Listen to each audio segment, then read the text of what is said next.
Dear students, welcome back to my channel Prabhas Hindi with Sangeeta बेहाना।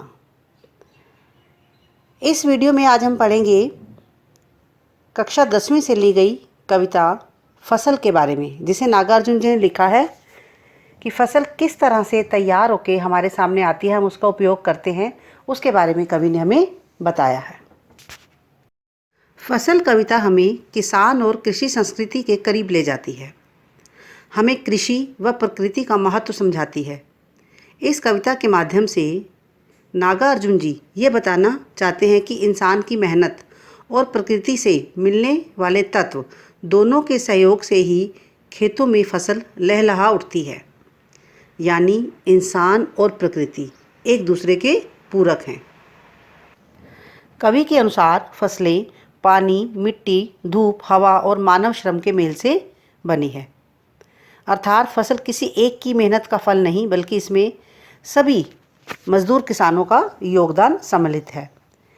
कवि ने फसल उपजाने के लिए मानव परिश्रम, पानी, मिट्टी, सूरज की किरणों तथा हवा जैसे तत्वों को आवश्यक माना है और इन्हीं सबके सहयोग से एक हरी भरी फसल हम सबके सामने तैयार होकर आती है। एक के नहीं, दो के नहीं, ढेर सारी नदियों के पानी का जादू।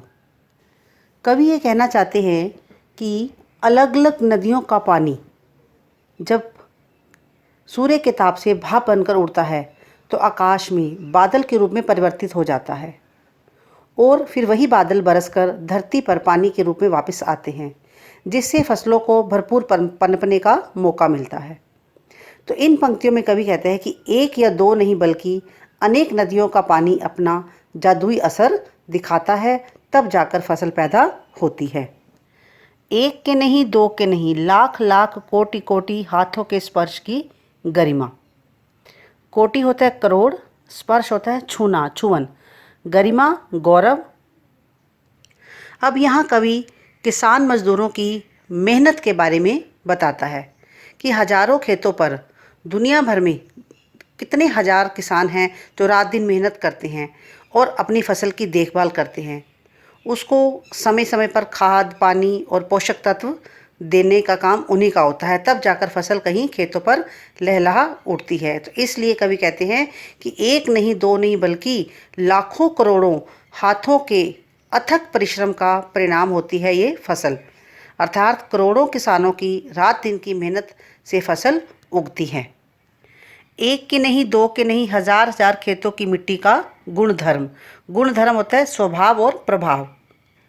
अब क्या है, फसल उगाने के लिए खेतों की मिट्टी भी अच्छी होनी चाहिए, क्योंकि मिट्टी की विशेषताएं भी फसलों की जो गुणवत्ता होती है, उपयोगिता होती है, उसको प्रभावित करती हैं। मिट्टी से मिलने वाले जो जरूरी पोषक तत्व होते हैं वो फसलों के लिए ज़रूरी होते हैं और अलग अलग तरह की फसलों को उगाने के लिए अलग अलग तरह की मिट्टी व उसके गुण आवश्यक होते हैं। तो इसलिए कवि ने कहा है कि ना जाने कितनी ही खेतों की मिट्टी का गुण और स्वभाव इन फसलों में आ गया है। अर्थात ये फसलें पूरे देशवासियों की मेहनत का फल है। तो इन पंक्तियों में कवि ने खड़ी बोली हिंदी का प्रयोग किया है, तत्सम शब्दावली का प्रयोग है, छंद मुक्त कविता है और लाख लाख कोटि कोटि हजार हजार में पुनरुक्ति प्रकाश अलंकार का प्रयोग किया गया है। फसल क्या है? और तो कुछ नहीं है वह, नदियों के पानी का जादू है वह। कवि यहाँ प्रश्न करता है कि खेतों में उगती हुई ये फसलें आखिर क्या है, और कवि स्वयं ही अपने प्रश्न का उत्तर देते हुए कहता है कि ये फसलें और कुछ नहीं हैं बल्कि पानी के अमृत भरे प्रभाव से जब ये सिंच जाती हैं, इनको सींचा जाता है तो उसके बाद ये पुष्ट होती हैं।